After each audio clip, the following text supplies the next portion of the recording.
by N00813. Chapter 2. Recollections.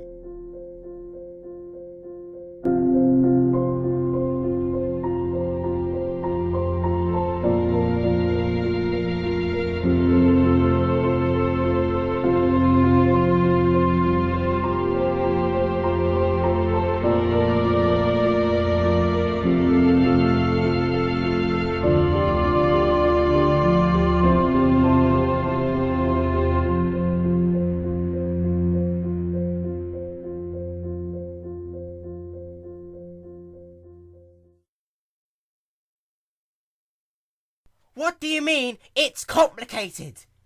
Princess Celestia stared down, her face a prime example of resigned sorrow. Her white coat, normally shining with glory and warmth, now looked dull and tattered, tufts of it fluffing up in odd places. Even her mane seemed to flow with less vigour, less energy. She looked away, her face wrinkled around the eyes with age, a frown etched upon her features. I'm sorry, Twilight. Twilight followed her mentor's gaze, glancing at the new Sugar Cube Corner, the new Ponyville. In many ways, it was just like the old one. Buildings were still in the right places. A cloud home hovered in the sky like a spectre off to the north, whilst the flag set upon Carousel Boutique continued to flutter freely in the wind. In the distance, neat rows of red and green blobs set upon Apple Acres land continued to stand on tiny sticks of brown. Sunlight continued to bathe the town in its warm glow. Only her library looked any different, with a massive gaping hole set in the wall, and the entire structure leaning and groaning like an elderly pony. Yet, in so many other ways, it was so very different.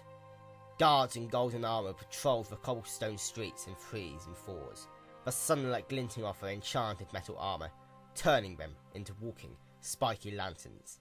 A detective, sealed in a white oversuit, took pictures of the wreckage, all the while with a big camera, as he sprinkled little cards with numbers onto the ground. Her friends, surrounded by guards, stood behind her, whilst her brother awkwardly patted her on the back as she whirled her head back to gape at her mentor. So you're just going to let Spike? Twilight couldn't say any more. Spike's absence already hurt like nothing she'd ever felt before, not even when she was using darker magic, and his new revelation was like a twisting with a knife. It was just too painful to say, to make it seem like he was actually gone, and that this time, no one would bring him back. No, he wasn't dead. He couldn't be dead. He had so much to live towards. Rarity, herself, his friends, here in Ponyville. He wasn't going to die! And if so, there was a point in rescuing him.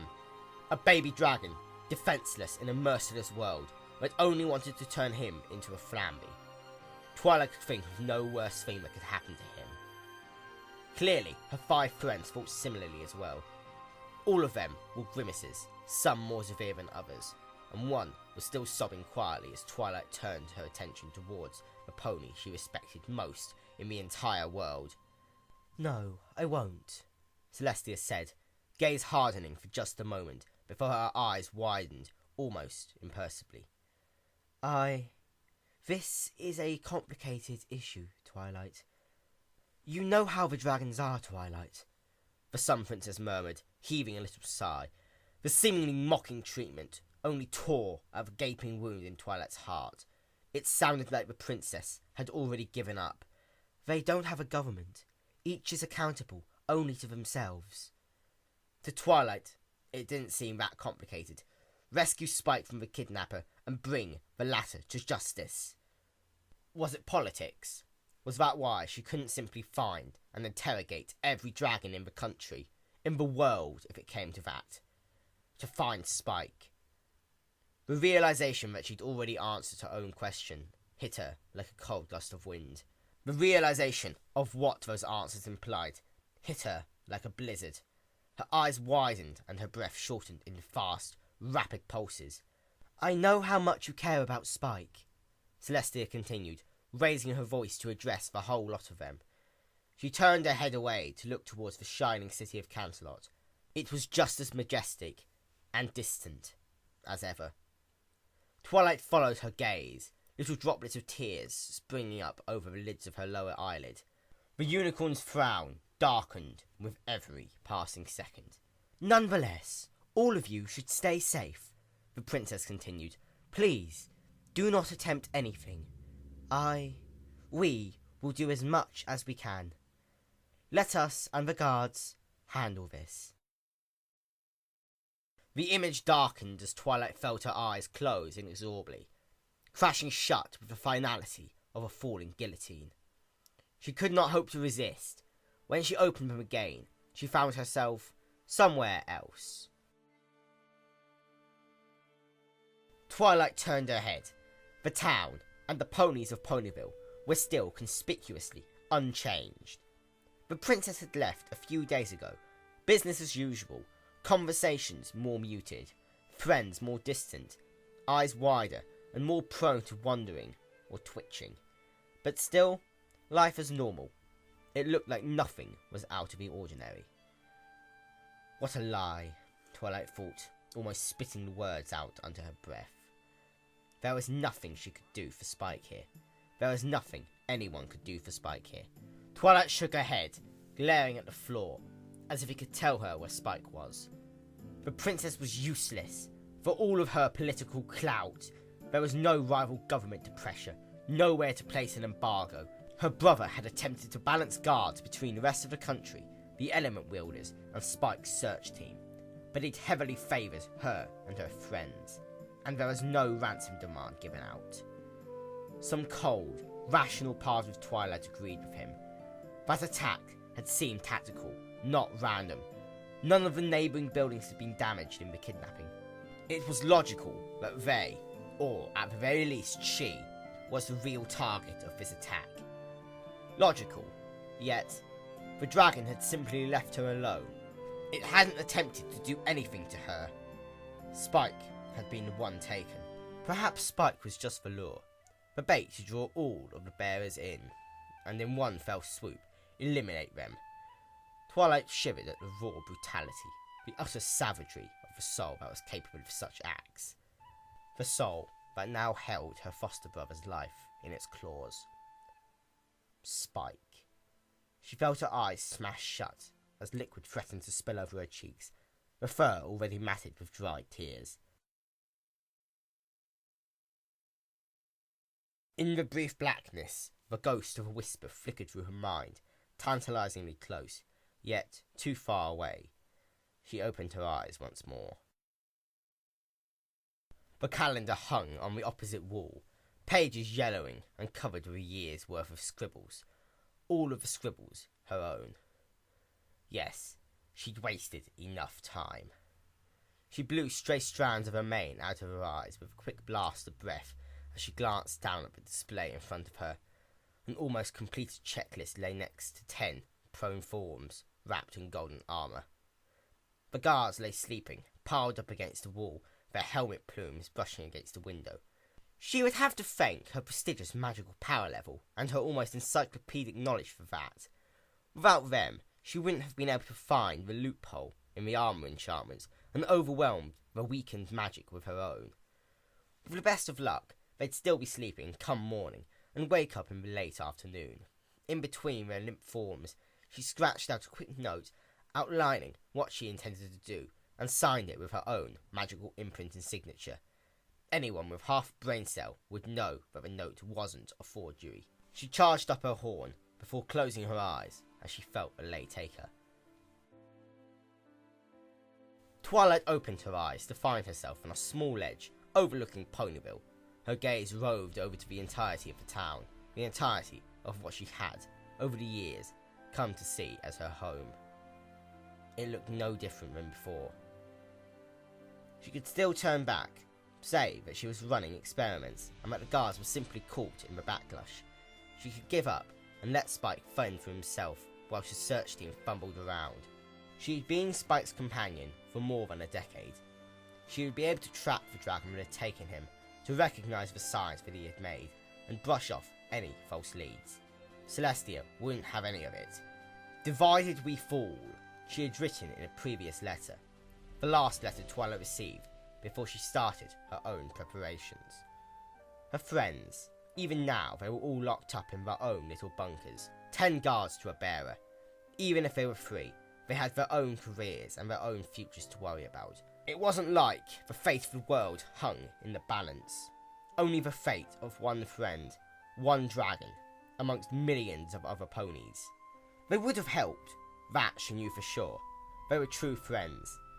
Still, Twilight hesitated with a hoof in the air, facing the sleeping barn of Sweet Apple Acres. What if she was wrong?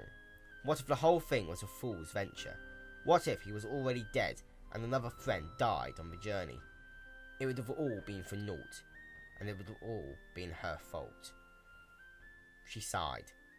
It was her own fault, her own failure to protect him that had ended up in this situation. She was his caretaker. She was the one responsible.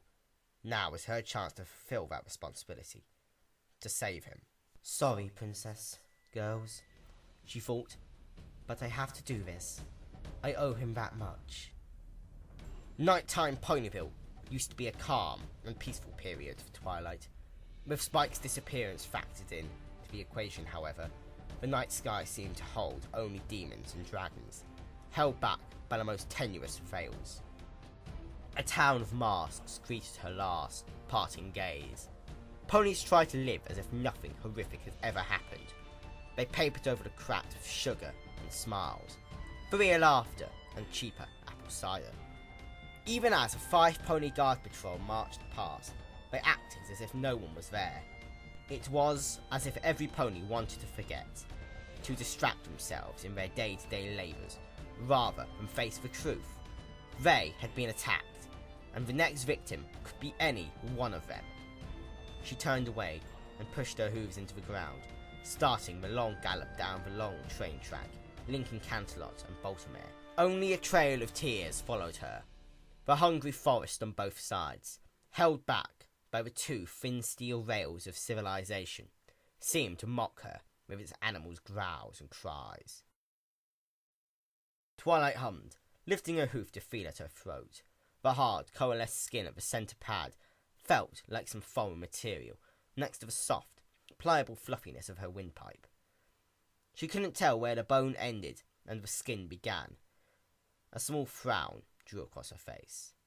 She should have known, for the hours she'd spent running alongside the tracks, listening to the howls of the wild. Some of the wild would have settled in her. How many years had passed since that memory had been forged? The unicorn shook her head. That wasn't important. Spike was important, and the fact that she had gone on this massive, bloody quest testified to that. She twisted her body around, the hard mattress pressing into the nubs of her bone. Pain, of the sore and aching type, seemed to burn her back, leaving her on her side, drooling into the pillow as she sought to recall that dream, memory. Everything she had done for Spike, she couldn't forget that. The musty air in the room, carrying the stink of the other people's fur and sweat, smashed into her nose. Luckily, the cold air blowing into the room from that tiny grate in the wall provided some semblance of ventilation. She grimaced, pulling herself to sit on her rump, collecting her forelegs under her. Twilight swung her hooves down, letting them hit the dirty floor with several quick, dull clops. As she ran a quick disinfectant spell over her teeth and body, her tattoos briefly glowed a brilliant silver white, before reverting back to their normal, dull grey colouring. Silver sparks, the remnants of ley-infused magicka that had just danced around her torso, spun into wisps of white smoke that burst apart as Twilight strode into and past them. She opened the door and stepped outside, floating the key alongside her. Her education in Canterlot and her special talent had given her extraordinary control over residual unicorn magic. The tattoos she'd gotten, materials specially procured from a notorious information broker and hammered into her flesh by a trusted contact, had boosted her already prestigious magical ability to insane levels, enough to do her task 10 times over. Just in case. She felt no magic draw at all, no tiredness or fatigue or headache, as she slapped the key onto the bar countertop, a sharp clack drawing the attention of the barkeep. She couldn't help but smile. Today was the day. The bartender's head turned towards her.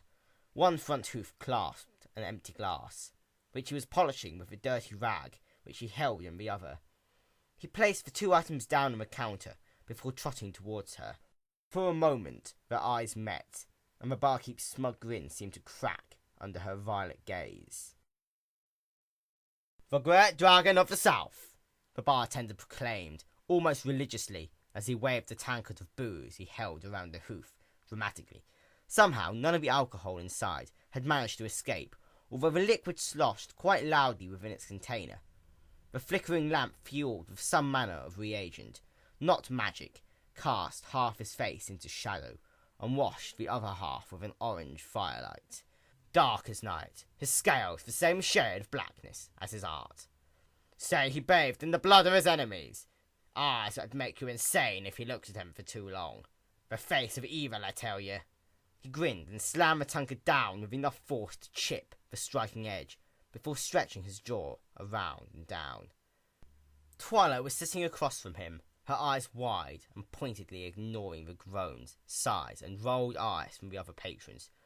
When was this? Couple of weeks back. Finished pillaging the locals, so I guess it moved on up. He pressed his lips together. Why so interested, lassie? You ain't looking to actually gut him. The bartender scrunched up his face in a sneering grin that Twilight found rather condescending. Lass, you ain't got no muscle, no experience, no nothing. You're one of them equestrians, I can see it. Here's a tip. Turn back now and live. I'm doing you a favour here. Dragon's getting sore up there, one of the inn's patrons muttered. Twilight turned her head to see the speaker, a big draught pony that reminded her of Applejack's brother. He had a brown-blue coat, the neck area coated with redness and chafed skin, and the body layered with scarring. His eyes and face were wrinkled by exposure to the elements. He spoke of a lifetime of hardship endured and pain suffered. He was nothing like Big Mac on second thought, at least nothing like what she had last heard of Big Mac. Bastard, I might lose another part of my crop this year. His friends, crowded around the same wooden table, nodded and agreed in murmurs, before taking a gulp of their alcohol each. I have unfinished business with that dragon, Twilight said evenly, her brow set, and I won't turn back. There's too much at stake for that. You willing to stake your life? The bartender shrugged, but still seemed unconvinced, his eyes level and face etched with a smirk. Twilight, she said, giving him a flat stare. Twilight Sparkle. The entire inn suddenly fell into silence. The bartender backed off rapidly, his eyes widened, his mouth hanging. He bumped into the casks of ale behind him. The rattle sounded like thunder in the quiet. He took off, ducking into a room away from her, his hoofsteps quickly fading into the crackle of the lamps. Twilight opened her mouth, raising an eyebrow in the process, before she noticed the stares of every single creature, sapient or not, on the inn floor, aimed at her. Her stomach sank, a chill ran down her spine, cold diffused into her muscles as it went. It's her! Someone said. Didn't matter who, didn't matter why. It was as if time had slowed down, as Twilight's eyes caught the silver-orange glint of weapons being drawn all around her, like fireflies had suddenly popped into existence. Very sharp, murderous fireflies that reflected the orange glow of suddenly super-hot flame lamps. She let her instincts take over, and with a quick blink teleportation spell, she winked out of existence. Twilight huffed, despite the smile playing on her lips. She had later found out that Celestia had prepared a sum of money to reward whoever had information on her location, and quintupling that reward if she was brought back to equestrian borders, safe and sound. A bounty, in other words. Celestia meant well, she knew that, but the consequences of her actions made Twilight's life a little bit more difficult. Only a little more. After all, she was a smart mare. She dropped down from the warm bar stool and started her walk towards the inn's exit. A roar split the heavens. The wooden walls barely slowed the wave of sound. The inn fell quiet, all conversation ceasing for a few seconds, before some brave soul's whisper catalyzed speech. Hushed whispers sprung up, in place of the mumbles and chuckles present just seconds ago. Twilight didn't even hesitate in her steps.